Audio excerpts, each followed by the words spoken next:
Hello friends, কেমন আছেন? নিশ্চয়ই ভালো। ফ্রেন্ডস, আমি আপনাদের জন্য নিয়ে এসেছি আজকে আলু দিয়ে ইলিশ মাছের পাতলা ঝোল। অনেক সময় দেখা যায় যে আমাদের বাসায় ছোট ইলিশ মাছ আছে, তখন কি রান্না করব কনফিউজ হয়ে যায়। তখন কিন্তু এইভাবে আপনারা পাতলা পাতলা করে ইলিশ মাছের ঝোল করে রান্না করলে খেতে দারুণ মজা। আপনারা একটু ট্রাই করে দেখুন। আর আমি একটি স্পেশাল টিপস রেখেছি, লাস্ট পর্যন্ত দেখলে সেই টিপসটা পেয়ে যাবেন।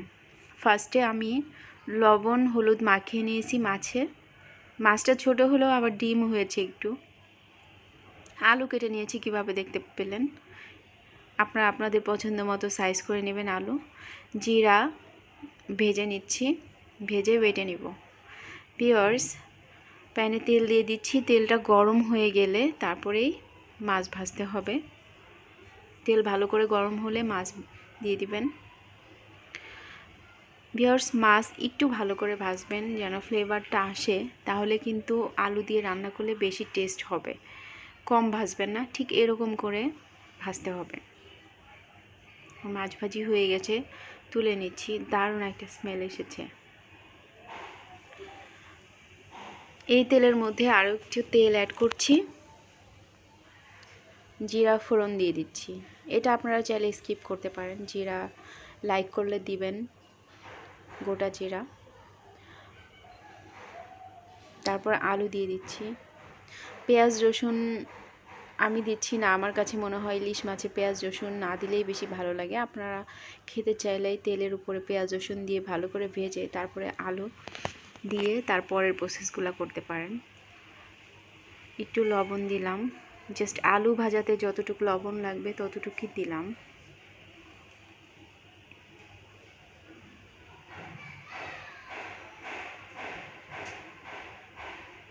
আলুটা ভাজা হয়ে গেছে, এখন আমি মরিচ দিব। ভিউয়ার্স, মরিচের পরিমাণটা আপনাদের পছন্দ মতো দিবেন। বেশি ঝাল খেলে একটু বেশি দিবেন। হাফ চামচ ধনিয়ার গুঁড়া, সামান্য মরিচ গুঁড়া, হাফ চামচ হলুদ গুঁড়া অ্যাড করলাম। মশলার পরিমাণটা অবশ্যই কতটুকু রান্না করবেন তার উপরেই ডিপেন্ড করে, তো কম কম দেওয়াই ভালো, যেহেতু অল্প করে রান্না করব। পরিমাণ মতো হলুদ, লবণ, মরিচ সব কিছু দিয়ে একটু হালকা নেড়ে চেড়ে সামান্য পরিমাণ পানি অ্যাড করতে হবে। জাস্ট আমি আলুগুলো কষাবো, তার জন্য যতটুকু পানি লাগে।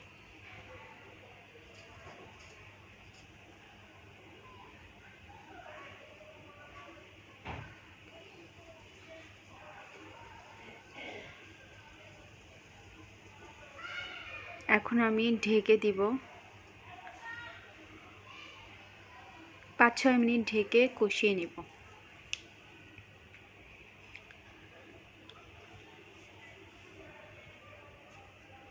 ভিউয়ার্স, 5-6 মিনিট হয়ে গেছে, আমি তুলে নিচ্ছি।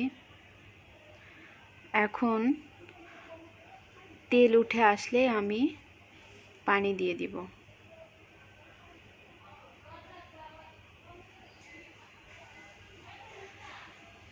ভিউয়ার্স, আপনারা কতটুকু ঝোল রাখতে চান তার উপরে ডিপেন্ড করবে কতটুকু পানি অ্যাড করবেন।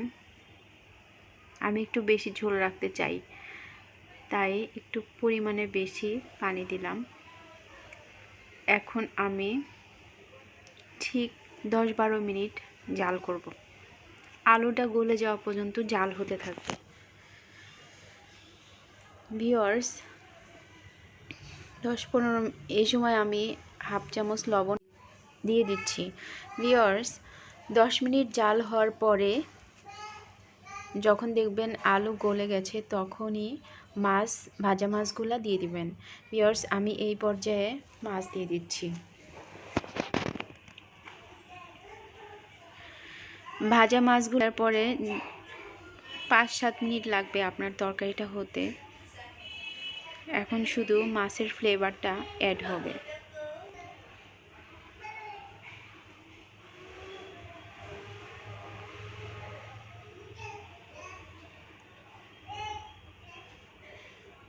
আমি একটু সময় ঢেকে রান্না করব।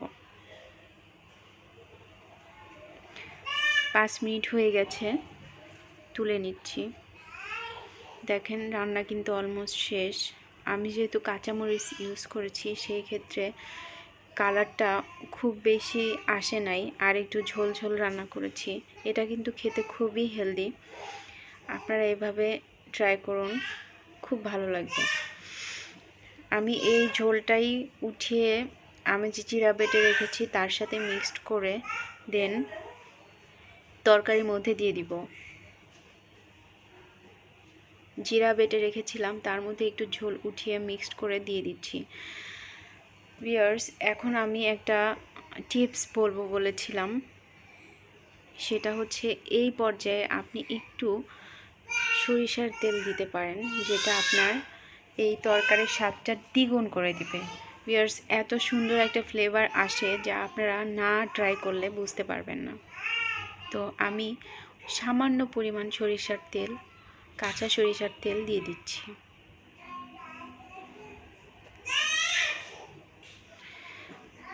এখন লবণ ঝাল চেক করে নামিয়ে নেবেন। ভিউয়ার্স, এইভাবে আপনারা পাতলা পাতলা ঝোল রান্না করে খেয়ে দেখবেন, খেতে খুবই মজা আর খুবই হেলদি একটা খাবার।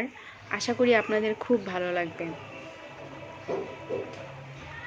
ভিউয়ার্স, যারা আমার চ্যানেলটি এখনও সাবস্ক্রাইব করেননি, প্লিজ আমার চ্যানেলটি সাবস্ক্রাইব করুন, বেশি বেশি লাইকস, কমেন্টস আর শেয়ার করুন। আমার যারা নতুন বন্ধু হয়েছেন তাদেরকে অনেক ধন্যবাদ, আর আমার সাথে থাকুন। আরও নতুন নতুন রেসিপি পেতে হলে আমাকে কমেন্টস করুন, কমেন্টস বক্সে জানান রেসিপিটা আপনারা চাইছেন, আমি সেটাই ট্রাই করব আপনাদের জন্য করে দেখাতে। সো আজ এই পর্যন্ত, ভালো থাকবেন ভিউয়ার্স, টাটা।